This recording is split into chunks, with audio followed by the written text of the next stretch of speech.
Ousmane Daou pour nous parler. Bannissent des vocabulaires certaines expressions ou notions comme Azawad, région intégrée ou encore instauration des cadis ou juges coutumiers. Ce sont là quelques propositions et amendements faits par les participants à la table ronde sur le projet d'accord d'Alger. Table ronde à laquelle a pris part le ministre des Affaires étrangères, chef de file de la partie gouvernementale, qui a promis de défendre les points de vue des participants. Mesdames, Messieurs, bonsoir et bienvenue au journal sur le RTM. Nous partons tout de suite à Bata pour cette finale de la Coupe d'Afrique des Nations qui a vu le sacre des éléphants de la Côte d'Ivoire. Face à Kopabari. Et Kopabari qui détourne le tir de Razak. Attendez, il a raison Gervinho, c'est pas encore marqué. Face à Razak. Et la Côte d'Ivoire est championne d'Afrique. La Côte d'Ivoire est championne d'Afrique. Même Coupe d'Afrique des Nations. Bravo messieurs, vous nous avez offert Deuxième trophée continental après 1992. À l'issue des nuls blancs face au Ghana, la Côte d'Ivoire, tout comme en 1992, s'impose face au même adversaire dans la fatidique séance des tirs au but. La joie dans le camp des éléphants de la Côte d'Ivoire qui monte donc sur le toit du continent après 1992. Avec moi donc sur ce plateau, comme je vous le disais au début de ce journal, Ousmane Daou pour nous parler de cette CAN qui s'achève. Ousmane Daou, bonsoir. Bonsoir Amara Mali. La Côte d'Ivoire qui s'impose donc face au Ghana dans cette finale, victoire logique des éléphants? Oui, victoire logique sur tout ce que nous avons vu pendant cette 30e édition de la Coupe d'Afrique des Nations, puisque cette équipe ivoirienne est montée petit à petit en puissance. Elle avait eu des difficultés face à la Guinée, tout comme face au Mali. Et derrière, c'est le Cameroun qu'elle élimine en troisième match de poule. Ensuite, les quarts de finale, l'Algérie. Et en demi-finale, la République démocratique du Congo. Même si ça s'est joué jusqu'au bout, à l'épreuve fatidique des tirs au but, cette équipe ivoirienne mérite largement cette 30e édition de la Coupe d'Afrique des Nations. Une victoire ivoirienne qui ne peut passer sous silence quand on se réfère à la performance de Hervé Renard qui avait remporté la Coupe d'Afrique des Nations avec la Zambie, une équipe zambienne qu'on n'attendait pas à ce niveau. Et la Côte d'Ivoire également, en début de CAN, on l'a vu, est rentrée tout doucement dans la compétition pour finalement s'imposer. Oui, il avait dit Hervé Renard que la Coupe d'Afrique pour lui commencera à partir des quarts de finale. Et ce qu'il faut souligner, c'est qu'il n'a encore jamais perdu en tant que principal en phase finale de Coupe d'Afrique des Nations. En 2008, il était l'adjoint de Claude Leroy du côté du Ghana. Ensuite, 2012, il remporte le trophée bien sûr avec la Zambie. 2013, il est éliminé au premier tour sans perdre le moindre match avec toujours cette équipe zambienne. Et revoilà Hervé Renard 2015 pour donner ce deuxième titre à la Côte d'Ivoire qui voulait coûte que coûte vraiment cette Coupe d'Afrique des Nations depuis un certain nombre d'années. Voilà, Ousmane Daou, un mot sur le pays organisateur, la Guinée équatoriale, qui malgré quelques incidents vient de relever là un gros défi. Oui, le défi de l'organisation qui n'était pas du tout évident. C'était 50 jours que ce pays a obtenu l'organisation de la Coupe d'Afrique des Nations. Elle a tenu cette organisation. Maintenant, ce qu'il faut déplorer, c'est le fait qu'il y a eu des errements au niveau de la demi-finale face à, bien sûr, à cette équipe ghanéenne. Mais je pense que on a vu du beau football et on a été très heureux que ce pays organise la Coupe d'Afrique des Nations pour la deuxième fois de son histoire. Il y a eu des couacs, on va oublier les couacs. Le plus important, c'était l'organisation et ce pari a été reçu. Voilà, un dernier mot sur la participation de notre pays, le Mali qui est sorti de la CAN sans défaite sur le terrain. Des regrets à ce niveau? Oui, des regrets sur ce que nous avons vu, notamment dans les deux premières sorties des protégés d'Ari Kasperzak, mener le Cameroun, ensuite mener la Côte d'Ivoire. Ça s'est coincé un peu contre la Guinée-Conakry, mais je pense qu'il n'y a pas que du mauvais dans cette équipe malienne. Il faut garder l'ossature, à mon avis, et continuer à travailler. Maintenant, se dire les choses, les quatre vérités en face pour que l'on puisse continuer, pourquoi pas 2017, pour être au sommet du continent. Voilà, merci Ousmane Daou. D'autres détails dans le tout dernier journal de la CAN ce soir et dans l'émission sportive demain. Voilà, on poursuit donc ce journal. Bannir des vocabulaires certaines notions comme Azawad, région intégrée ou encore instauration des cadis ou juges coutumiers. Ce sont là quelques propositions et amendements faits par les participants à la table ronde sur le projet d'accord d'Alger. Au terme donc de ces travaux, le ministre des Affaires étrangères, chef de file de la partie gouvernementale, a pris l'engagement de défendre les points de vue des participants de la table ronde. Alouseni Touré. C'est finalement aux environs de 21h que les participants à la table ronde se sont quittés sur des notes d'espoir. Espoir pour les uns de voir leurs propositions totalement relayées à Alger. Espoir pour les autres de trouver l'argumentaire nécessaire pour faire valoir ces amendements. Il ne suffit pas de prendre des armes pour nous dire que votre pays à tel endroit s'appelle Azawad ou un autre nom. Nous-mêmes qui habitons là-bas, nous ne connaissions même pas ces termes-là. C'est dans ces rébellions que nous avons appris ces termes. La notion de zone intégrée, zone de développement. Parce que le document qui était là avant celui-là parlait de région intégrée. Et cette notion, nous l'avons rejetée. Et elle est revenue sous une autre forme. Nous trouvons que zone de développement, zone intégrée, ça veut dire la même chose. Donc on ne peut pas amener des régions à se mettre ensemble obligatoirement pour faire leur développement. C'est sur la base de la volonté des populations que deux régions ou plusieurs régions peuvent avoir des projets, des programmes communs de développement. Quand on nous parle de Kadi, depuis que le Mali est Mali, les Kadi ont existé au Mali et ils ont exercé. Mais pourquoi aller mettre ça dans un document qui doit être validé à Alger, si ça ne cache pas autre chose? Parce que ce Kadi qui est dans le document là, ce n'est pas la même chose que les Kadi traditionnels que nous avons ici. C'est en tout cas une équipe gouvernementale très satisfaite et très déterminée qui a suivi de bout en bout le déroulement des travaux. Ce dont nous nous réjouissons de manière générale, c'est que beaucoup des remarques faites par nos compatriotes rejoignent un peu le mémorandum que le gouvernement avait élaboré par rapport à toutes ces questions. On s'est retrouvé sur beaucoup de questions. Tout ce qui a une insinuation ou sur éventuellement ce qui peut entacher le caractère unitaire de l'État malien et de la laïcité.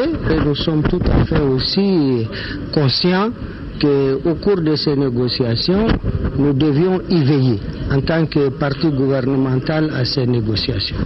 Je me réjouis de noter une participation importante des partis politiques, des syndicats, des organisations de la société civile, mais des notabilités traditionnelles, des familles fondatrices, bref, la société malienne en concentré qui était là aujourd'hui et qui s'est exprimée de façon totalement libre, qui a reçu toutes les informations par rapport aux différentes étapes du processus qui nous ont donc conduits aujourd'hui à ce document.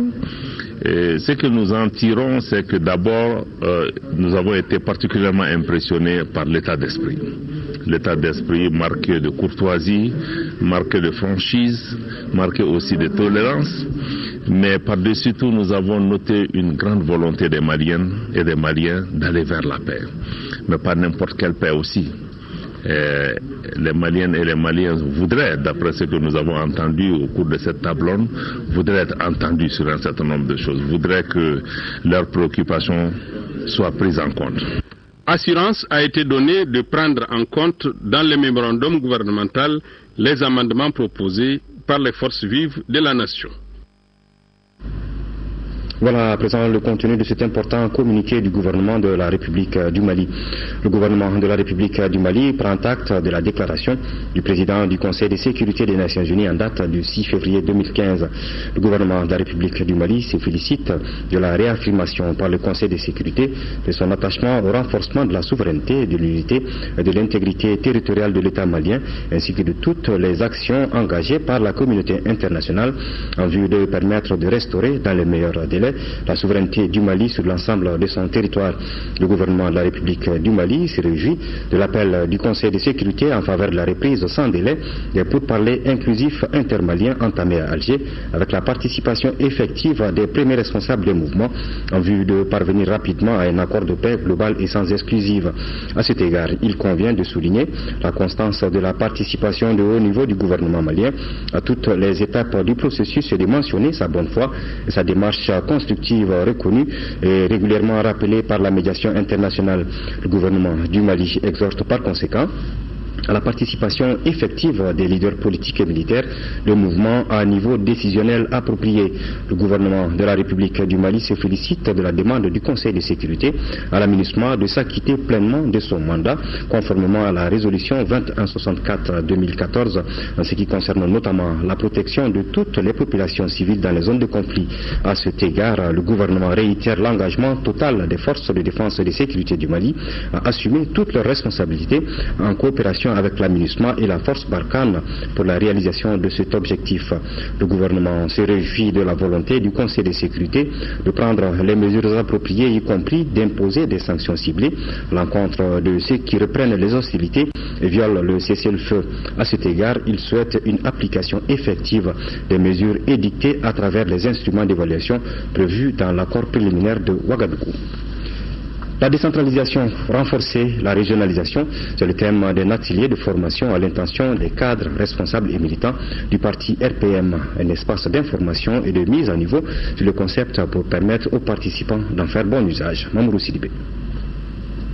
Le Rassemblement pour le Mali, RPM, comme tout parti responsable, a pour tâche permanente la formation politique, idéologique et civique de ses militants.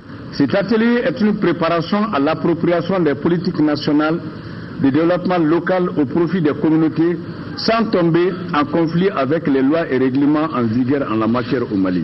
Et par ailleurs, dissuasif de tout risque et de toute velléité d'autonomisation, des politiques identitaires ou des particularismes ethniques ou culturels en marge de l'entité nationale.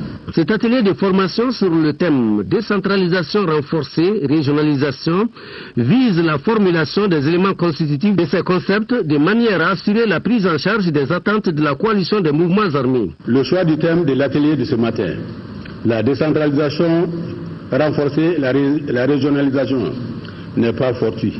Il traduit à suffisance les préoccupations actuelles du gouvernement du Mali, d'innover en matière de gouvernance pour contenir les velléités de toutes sortes allant de l'autonomie, du fédéralisme, pour ne pas dire la partition du pays qui a toujours connu le bien vivre ensemble dans la diversité raciale, ethnique, sociale, culturelle et culturelle.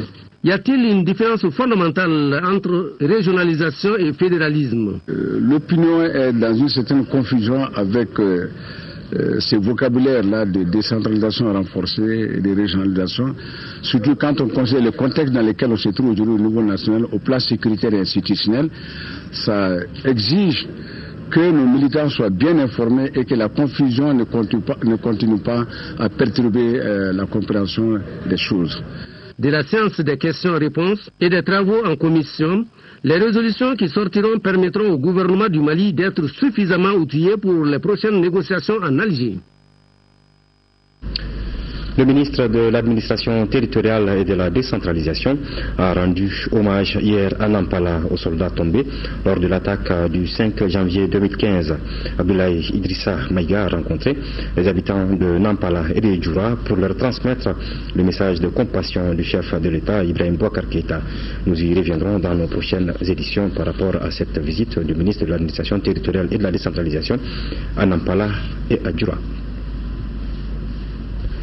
Notre communiqué, cet avis de réunion plus exactement, le ministre de l'économie numérique, de l'information et de la communication, porte-parole du gouvernement, convie les promoteurs des services privés de radiodiffusion en modulation de fréquence à une rencontre d'échange le lundi 9 février 2015 à la Maison de la Presse à partir de 9h. En 4e région, le gouverneur Thierno Boubacar Cissé a visité certaines commissions de révision exceptionnelle des listes électorales biométriques. Le constat, c'est que les travaux se déroulent normalement, mais on ne se bouscule pas aux portes. Candesila.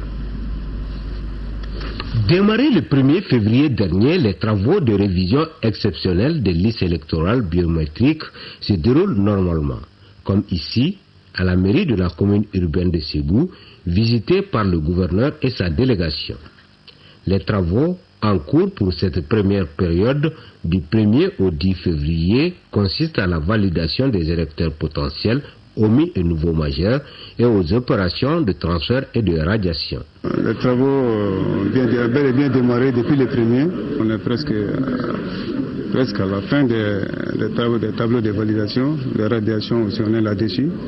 Mais ce qui est vraiment faible, ça c'est le cas des transferts.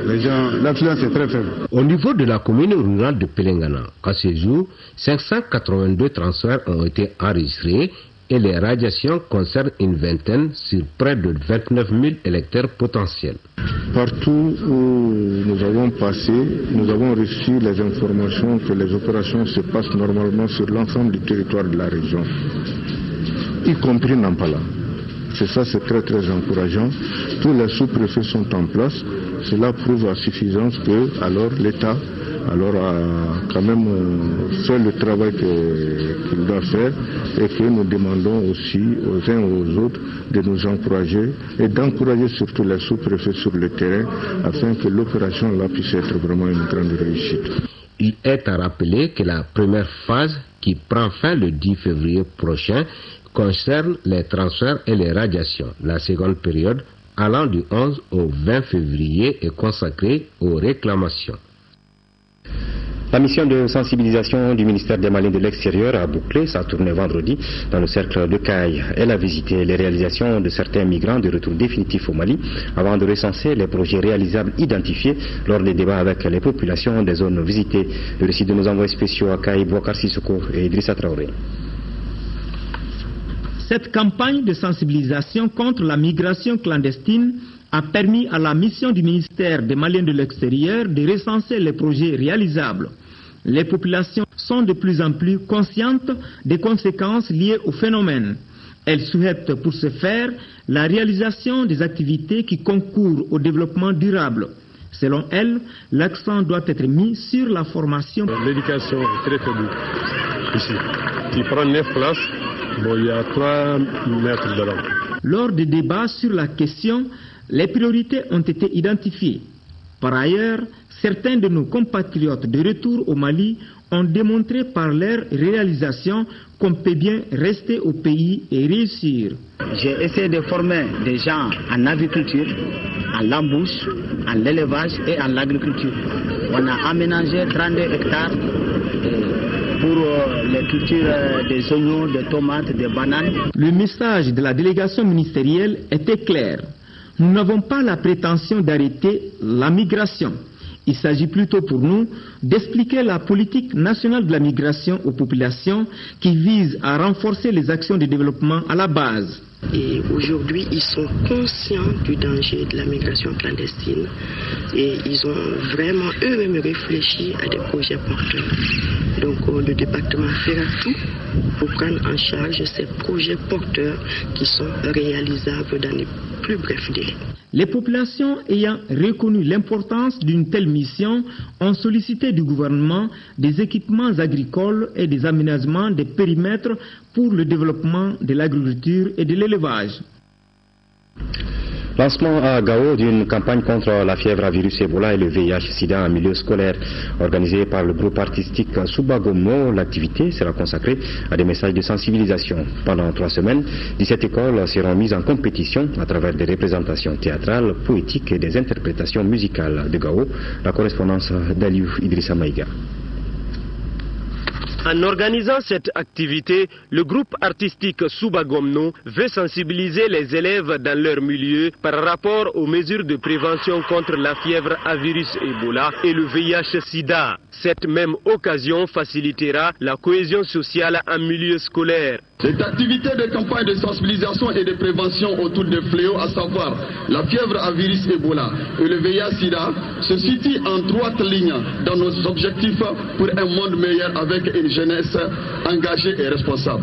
Je pense qu'il n'est jamais trop tard pour sensibiliser la jeunesse sur le mode de prévention des maladies et comment renforcer la cohésion sociale dans l'espace scolaire. Elle s'étendra sur 3 jeudis, c'est-à-dire du 5 au 19 février 2015.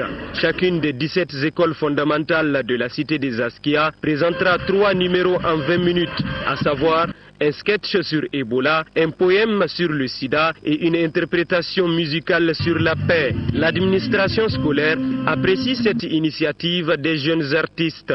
Cette semaine organisée par des jeunes également, par un groupe d'artistes, est là pour nous accompagner dans les actions que nous avons entrepris et que nous continuons d'entreprendre pour assurer justement une cohésion sociale au niveau de l'école.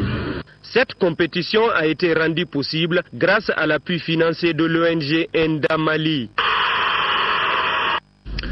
L'ONG HELP procède au lancement d'un projet d'activité de sensibilisation des populations du cercle de Kangaba contre la maladie à virus Ebola. Elle a couplé le lancement à la remise de matériel sanitaire d'une valeur de plus de 50 millions de francs CFA. Une cérémonie qui a enregistré la présence des représentants du département de la santé et de l'ambassadeur de la République d'Allemagne, Adama Koulibaly. Les populations du Mandé à travers le village de Kangaba sont sorties pour montrer leur bonne volonté d'accompagner l'ONG HELP dans son projet de lutte contre la maladie à virus Ebola dans cette partie du Mali qui fait frontière avec la République de Guinée. L'ONG HELP, soutenue par la République d'Allemagne, procède au lancement d'un projet de sensibilisation contre Ebola dans l'aire de santé de Kangaba. Pour cela, l'ONG lie la volonté à l'acte en remettant une ambulance équipée, plus de médicaments et d'autres matériels, le tout pour plus de 52 millions de francs CFA. Nous avons besoin de démontrer en suffisance que cette pandémie a son cortège de malheurs et pourtant de l'isolation, de sinistres, de coups d'arrêt et de ralentissement de nos activités de développement, à savoir l'agriculture, l'élevage, le commerce, sans oublier l'école, la santé, tous les secteurs vitaux de notre pays. Les activités de l'ONG vont porter sur la sensibilisation des populations sur l'observation des mesures à prendre pour éviter l'Ebola dans le district sanitaire de Kangaba. L'ambassade de l'Allemagne est prête à s'engager pour la cause. L'Allemagne a, depuis que les premiers cas d'Ebola ont été découverts au Mali, mis 2 milliards de francs CFA à la disposition de la lutte contre cette maladie.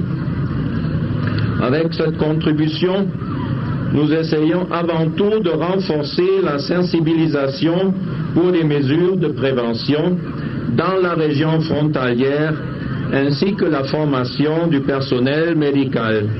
Les responsables de la santé demandent aux populations de ne jamais oublier l'application des règles de protection contre la maladie.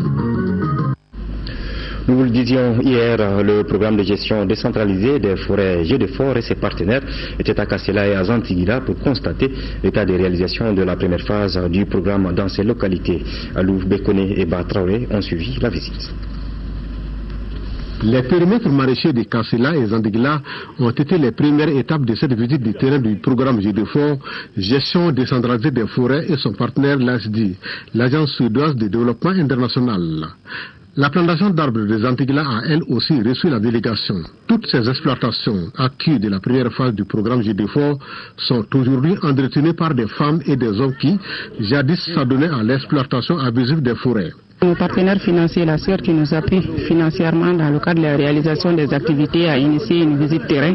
Il y a une mission suédoise qui est là, donc qui veut voir concrètement qu'est-ce qu'on fait sur le terrain. C'est beaucoup une visite de suivi, de supervision. Des réalisations qui ont fortement contribué au développement des dites localités. Aujourd'hui, les femmes des Antigua, vraiment, elles ont totalement laissé la coupe abusive du bois. Donc c'est à cause de ce projet, aujourd'hui, il n'y a plus d'exploitation forestière au niveau des Antilles. Les femmes, elles sont dans les banques aujourd'hui, dans les banques locales, pour tout ça, là, pour sauvegarder la forêt. Que partout où nous sommes passés, que ce soit à Kassela, à Zantigila, ou ici, dans le périmètre agricole où nous nous trouvons, nous avons vu des périmètres bien reçus qui ont mobilisé les populations, notamment les femmes et les jeunes, afin de leur offrir des alternatives de production économique et qui permettent par ricochet de réduire leur pression sur les ressources forestières environnantes et qui vont contribuer au devenir des générations présentes mais aussi des générations futures. La principale difficulté évoquée par les exploitants est l'insuffisance d'eau. Une doléance qui, selon les visiteurs du jour, sera prise en compte dans la phase 2 du programme. Il faut rappeler que le coût global de la deuxième phase du programme de gestion décentralisée des forêts GEDEFOR, qui a été lancé vendredi dernier, s'élève à plus de 4,5 milliards de francs CFA. GEDEFOR qui est le fruit du partenariat entre le Mali et le Royaume de Suède. Comme annoncé dans nos précédentes éditions, les 2 bateaux en provenance de la Chine viennent donc de quitter le stade du 26 mars de Bamako ce matin à destination de Koulikoro. Long de 33 mètres chacun et pesant 75 tonnes, les bateaux uniques en leur genre ont une capacité de 54 places assises et 6 places pour l'équipage. Ils ont une endurance adaptée à nos cours d'eau et en plus de sécurité. 2 bateaux qui vont donc permettre à la Comanave d'innover. Voilà les 2 bateaux donc, qui ont quitté le stade du 26 mars de Bamako aujourd'hui et qui se dirigent vers Koulikoro.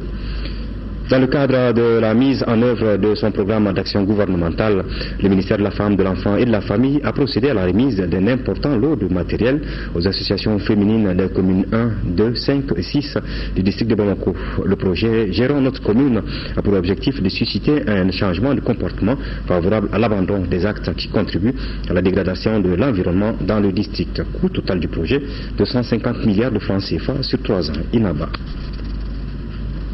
C'est donc composé, entre autres, de lots de matériel d'assainissement, lots de location et lots d'équipement sont destinés aux ONG et associations féminines des communes 1, 2, 5 et 6 du district de Bamako. Cette remise entre dans le cadre des activités des projets Gérons notre commune et l'excellence au féminin. Le suivi régulier de ces matériels sera assuré par une équipe de suivi et évaluation par commune, composée par les acteurs de réalisation du projet.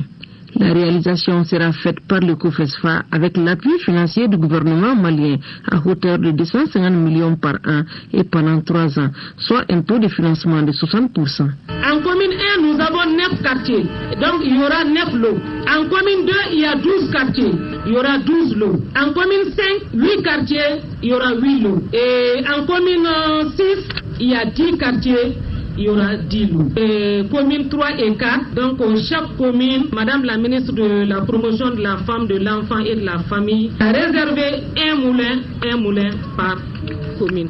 Malgré l'adoption de dispositions réglementaires en faveur de la participation publique à la gestion décentralisée, le degré d'implication des femmes dans le processus de gestion de la commune demeure encore faible au Mali. La cérémonie de remise d'équipement est une étape de mon département pour l'appui aux associations de femmes et aux organisations de femmes.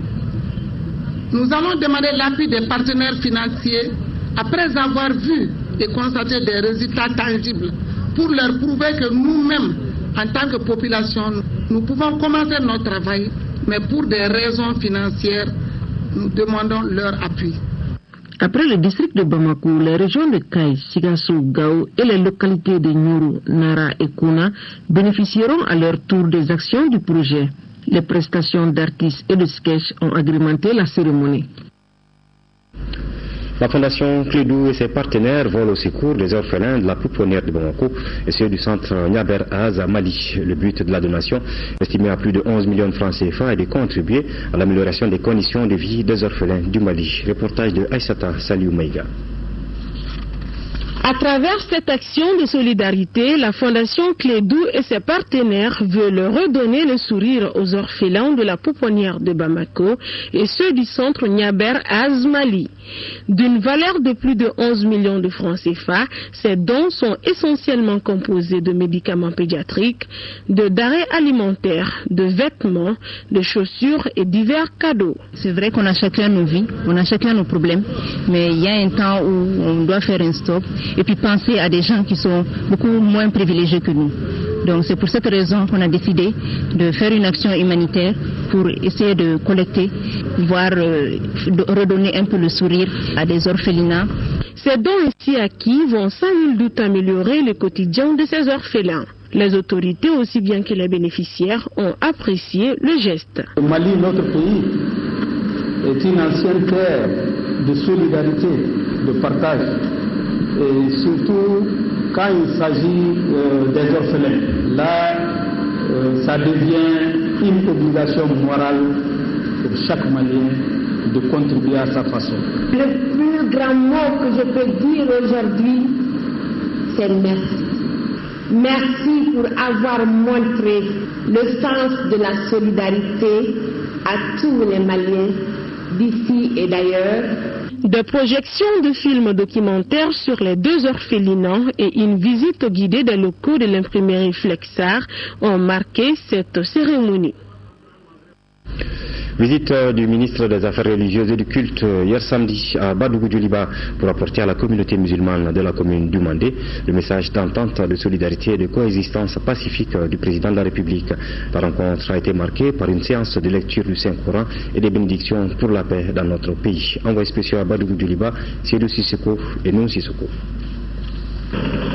En allant à la rencontre des leaders et des fidèles musulmans de la commune du Mandé à Badougou-Djoliba, le ministre des Affaires religieuses et du culte a transmis un message du président de la République Ibrahim Boubacar Keïta. Son souhait de voir cette union, cette belle entente entre la communauté des croyants du Mandé se perpétuer et être une sorte de levain pour l'ensemble des autres communautés à comprendre que l'islam est là pour être un élément de confraternité et de respect du droit à la différence. Mais aussi que l'islam c'est pour le travail, le labeur. Et je crois que le Mandé est une région qui s'identifie à cela, l'effort, qui est un des éléments principaux souhaités par le prophète de l'islam, Rasulullah sallallahu alayhi wa sallam. Pour le ministre Diallo, la pratique de l'islam doit être un vecteur de bonne éducation, de changement de comportement et un moyen de résister aux rudes épreuves. Pourriez-vous raconter la vie d'un prophète qui s'est fait dans le bonheur simple, dans l'aisance telle? Non. Le prophète de l'islam, paix sur lui, Mohammed l'a dit, nous sommes tous des prophètes des anciens bergers. Et vous savez, la rigueur de la vie de berger. Alors voilà, donc vous voyez, Jésus crucifié à la croix, Mohammed Rasulullah sallallahu alayhi wa sallam, qu'est-ce qu'il n'a pas vécu à la Mecque jusqu'à s'exiler de sa ville natale. Et le jour où il en quittait, il a fait d'eau pour les regarder et réclamer les regrets. Alors voilà, c'est qu'on lui a fait à Taïf. Hein? Qu'est-ce que l'islam n'a pas vécu comme période difficile? L'islam est né dans la souffrance. Alors donc, je pense que le bon croyant prend exemple de cela, mais demeure intact dans sa foi. Au nom du président de la République, le ministre a remis près de 800 exemplaires du Saint-Coran et une enveloppe symbolique. Des prières ont été formulées pour la paix au Mali. Le bureau du syndicat libre de la magistrature a fêté hier son premier anniversaire. En prélude à cet événement, le président du Silima, accompagné de ses collaborateurs, a visité les centres de détention de Bamako-Koura et de Bolé. À travers cette visite, le Silima entend s'imprégner des conditions de vie des détenus et des surveillants de prison. À l'issue de ce périple, qui a duré 4 heures, Adama Yoro Sidibé, président du Silima, se dit satisfait. Il est au micro de Adraman Maïga. On a prévu un certain nombre d'activités. Et nous avons estimé qu'il était important que nous puissions faire une visite de courtoisie dans les prisons de Bamako, la MCA et Bolé, centre mineur, centre femmes, pour voir un peu les conditions de détention des pensionnaires parce que nous sommes les pourvoyeurs quand même des prisons, et également les conditions de travail des surveillants qui sont un pan essentiel dans le dispositif du système judiciaire. On a remarqué un peu ce qu'il faut améliorer en termes de conditions de détention des détenus, ce qu'il faut également améliorer en termes de conditions de travail des surveillants des prisons. Et nous également, nous avons senti, nous les magistrats, interpellés parce qu'on a compris qu'il y a des détenus qui sont en dépassement des délais de détention légal, alors que leur situation n'est pas régularisée, c'est-à-dire ils ne sont pas libérés. Ouais, en venant là, on prend conscience et le moment sera venu pour que nous-mêmes nous puissions nous sensibiliser entre nous-mêmes magistrats par rapport à cette question. Et également, le moment venu avec le ministère des tutelles, un débat éclairé, parce que pour parler de quelque chose, il faut savoir. En venant, on a une idée, et cette idée, on peut valablement partager ça avec le ministère de la Justice. Nous sommes très satisfaits de la visite. Je pense que désormais, nous serons là à faire ce genre de visite pour essayer toujours d'améliorer la qualité du service public de la justice. La stratégie de partenariat Mali-Banque mondiale arrive à son terme au mois de juin 2015. L'institution financière se prépare à élaborer une nouvelle stratégie qui va couvrir la période 2015-2018. C'est dans ce cadre qu'une série de consultations sur le diagnostic systématique pays sera lancée demain lundi ici à Bamako. L'exercice vise à prioriser les interventions de la Banque mondiale de nature à réduire la pauvreté dans notre pays. Les consultations seront marquées par des séances plénières et ateliers regroupant les autorités et forces vives du Mali. Nous écoutons le directeur des opérations de la Banque mondiale pour le Mali, Paul Numba Oum, au micro de Bourama Traoré. La stratégie de partenariat avec la Banque mondiale et le gouvernement du Mali arrive à son terme au mois de juin 2015. Nous sommes donc en train de nous préparer pour élaborer une nouvelle stratégie de partenariat pour la collaboration avec le gouvernement qui va couvrir la période de juin 2015 à juin 2018. Et pour faire cet exercice, il nous est demandé de faire un diagnostic systématique pays qui va donc nous aider à préciser les interventions qui sont de nature à induire un impact significatif sur la réduction de la pauvreté. Il y a des séances plénières où l'équipe de la Banque mondiale va d'abord présenter en fait le diagnostic systématique qui a été conduit par les équipes, donc va présenter les principaux résultats. Et ensuite, il y a des séances en atelier qui vont essayer d'entrer dans les détails sur des axes spécifiques. C'est qu'au terme de ce processus de consultation, nous allons finaliser donc le document de diagnostic systématique pays, qui est une obligation interne à la Banque mondiale, qui va donc nous permettre d'identifier les 3 ou 4 secteurs d'intervention prioritaires par rapport auxquels les programmes d'intervention de la Banque mondiale au Mali vont se cristalliser au cours des 4 prochaines années. C'est-à-dire de juillet 2015 à juin 2018, nous pourrons finaliser en interne ce diagnostic. Ensuite, nous allons lancer rapidement la préparation de la stratégie de partenariat avec le Mali, qui, elle, va parler gros montant. C'est-à-dire que la banque va, dans le cadre de cette stratégie de collaboration avec le gouvernement, annoncer les moyens financiers qu'elle va mobiliser pour accompagner, n'est-ce pas, les actions de développement du gouvernement du Mali. L'entreprise asiatique QNET va accroître sa présence en Afrique de l'Ouest en s'implantant au Mali. La venue de cette société sera une autre opportunité pour les jeunes dans le secteur de l'entrepreneuriat. L'entreprise DMC Africa, partenaire de QNET, a organisé un point de presse pour présenter le partenaire asiatique. Al-Jumatina. La célèbre entreprise asiatique QNET, présente dans plusieurs pays du monde, s'installera au Mali dans les jours à venir. L'entreprise, qui utilise une plateforme de commerce électronique pour offrir une large gamme de produits et de services, a établi un partenariat avec DMC Africa. Cette organisation basée au Mali représentera QNET chez nous pour faciliter ses activités commerciales en ligne dans le pays. Une fois démarré, le projet sera une opportunité d'emploi pour les jeunes. La vente directe prônée par QNET est une opportunité que notre pays et sa jeunesse non seulement d'accéder à des produits de qualité à moindre coût, mais aussi de créer leur propre réseau d'entreprises et de recevoir des commissions sur les ventes réalisées. Des idées comme ça doivent être connues de tous pour que celui-là qui, tous les matins, quand il est à la porte, puisse réellement être un vrai chef d'entreprise, créer lui aussi des emplois, et c'est possible. La société proposera un portefeuille de produits de haute qualité, entre autres des produits de consommation, de communication, d'entretien de moteurs, des articles de luxe. QNET offre une excellente opportunité aux Maliens, particulièrement aux jeunes. Nous avons vu comment l'entreprise a permis l'entrepreneuriat dans plusieurs autres pays émergents d'Afrique. Au Mali, les produits d'apprentissage en ligne de l'entreprise visent à réduire l'écart d'éducation et nous, DMC Africa, sommes fiers d'établir un partenariat avec eux. Une projection vidéo des produits QNET a permis d'édifier les participants sur les différentes opportunités.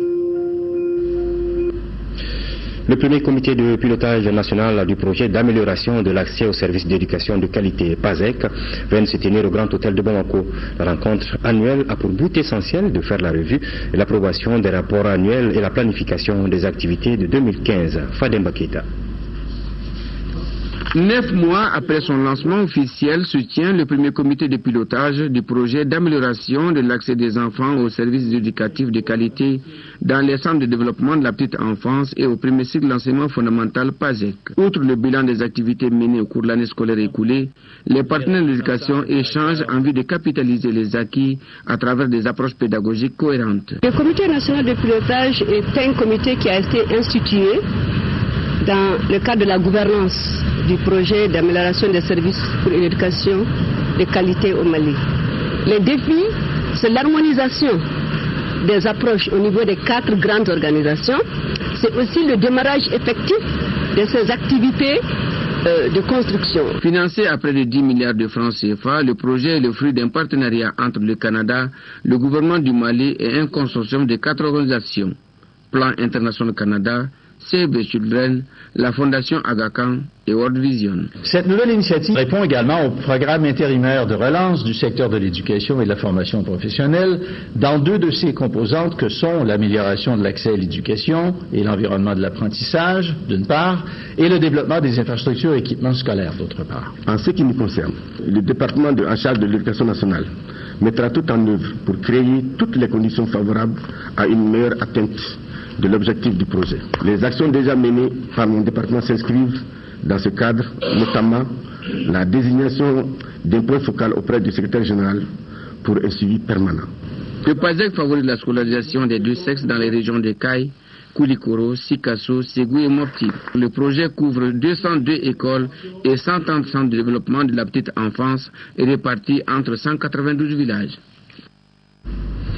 L'état d'exécution des recommandations de la 10e Assemblée ordinaire, le point d'exécution du budget et du rapport d'activité de l'exercice 2014 de l'Institut national de formation en sciences de la santé INFSS sont entre autres questions au centre de la rencontre des administrateurs de cet institut. La 17e Assemblée ordinaire qui se tient ici à Bamako doit aussi se pencher sur les prévisions de 2015. Batraoré. Les administrateurs de l'Institut national de formation en sciences de la santé ont affiché leur satisfaction à l'ouverture de cette 17e assemblée ordinaire. Et pour cause, les engagements pris lors de la précédente assemblée ont été globalement réalisés avec succès. L'exercice 2013-2014 a enregistré des avancées notoires. Il s'agit notamment, au plan institutionnel, du suivi des dossiers relatifs à l'ancrage institutionnel de l'INFSS comme établissement d'enseignement supérieur, la dotation de l'Institut d'un plan effectif enseignant, le rehaussement du taux des heures supplémentaires et des frais d'encadrement du stage en milieu rural. Au plan pédagogique, l'accompagnement des départements d'enseignement de Bamako et nos annexes en région dans le renforcement des capacités pour une meilleure réussite de l'implantation des curricula révisés selon l'approche par compétences et l'application du système licence, master, doctorat. La réalisation de 90% des cours théoriques et pratiques ainsi que l'organisation des examens de fin d'année sont entre autres succès à saluer. Nous vous exhortons, vous et toute votre équipe, ainsi que l'ensemble des travailleurs de l'INFSS à plus d'écoute, de patience, de tolérance les uns envers les autres, mais surtout à plus de discernement afin que notre objectif commun, qui est le rayonnement de l'INFSS, soit à son firmament. Au cours de leurs travaux, les administrateurs ont fait le point d'exécution du budget 2014 et se sont prononcés sur les prévisions de 2015. Voilà, nous avons ouvert ce journal par du sport. On va le boucler par du sport à pédale cette fois-ci avec la 2e édition du Grand Prix Soutelma Malitel, sponsor officiel de la Fédération malienne de cyclisme, qui a été couru sur le boulevard de l'Indépendance. À l'arrivée, c'est Boura Mayara qui monte sur la plus haute marche du podium. Al-Jumatina. C'est dans une ambiance de grand jour que les amateurs du vélo ont assisté une fois de plus à l'emprise des cyclistes du club Nkibala de Ganadougou. Bourama Diarra survole ici la 2e édition du Grand Prix Soutelma Malitel. Au départ, une quarantaine de cyclistes convoitaient le podium sur une distance de 71,5 km. Il fallait d'abord faire 30 tours sur le boulevard, soit 60 km. Avant de se diriger vers Koulouba, une distance de 11,5 km. L'enjeu de cette étape était le début d'ascension de Koulouba, 2e point chaud, et le passage au sommet de Koulouba, 3e point chaud. Ainsi que ce soit la première et la deuxième étape, les cyclistes du club municipal de Ganadougou ont fait montre de leur maîtrise et de leur enthousiasme pour marquer de leur empreinte cette deuxième édition. Comme le classement général individuel s'établit par le temps du passage de chaque coureur sur la ligne d'arrivée, Brahma Diarra, vainqueur du premier et du deuxième point chaud, est venu en première position, suivi de Amirou Diarra de l'E-Sports. Et Brahma Koulibaly se classe troisième. Ishaka Koulibaly, lui, s'est offert le troisième point chaud. Le cyclisme malien a des beaux jours devant lui. 5 ans de partenariat fécond, auréolés par un soutien indéfectible des programmes d'activité de notre fédération. La présente cérémonie en est un témoignage manifeste. Je me limiterai simplement au réconfort suscité par la multiplication des activités au sein de la Fédération malienne de cyclisme, galvanisant du coup nos aigles cyclistes qui de plus en plus se font respecter sur le plan international. Moi je dirais que petit à petit, la petite reine prenne sa place au Mali. Parce que le cyclisme c'est un sport extraordinaire et c'est un sport qui demande énormément de qualité. Et vous voyez ceux qui sont en train de gagner, ce sont des gens qui s'entraînent, ce sont des gens qui font des efforts. Il ne faut pas croire que tout se passe comme ce matin là, non. Hein.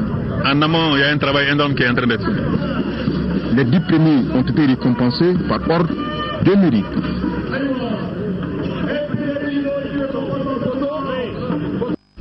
Voilà, le sport revient sur cette antenne juste après ce journal avec le tout dernier numéro du journal de la CAN qui vous sera présenté par Papa Mardiop et Ousmane Daw. Occasion de revenir largement sur la finale de cette CAN remportée par les éléphants de la Côte d'Ivoire dans la séance des tirs au but face aux Black Stars du Ghana. Voilà, l'information reviendra demain sur le RTM à 10h, 13h avec nos dames bien entendu. Vous vous retrouverez à Ibrahim Maïga pour 10h, 13h et 18h, 20h. Ce sera avec Nyanya Aliou Traoré. Merci de nous avoir suivis. Bonne suite des programmes sur votre télévision nationale. Bonsoir.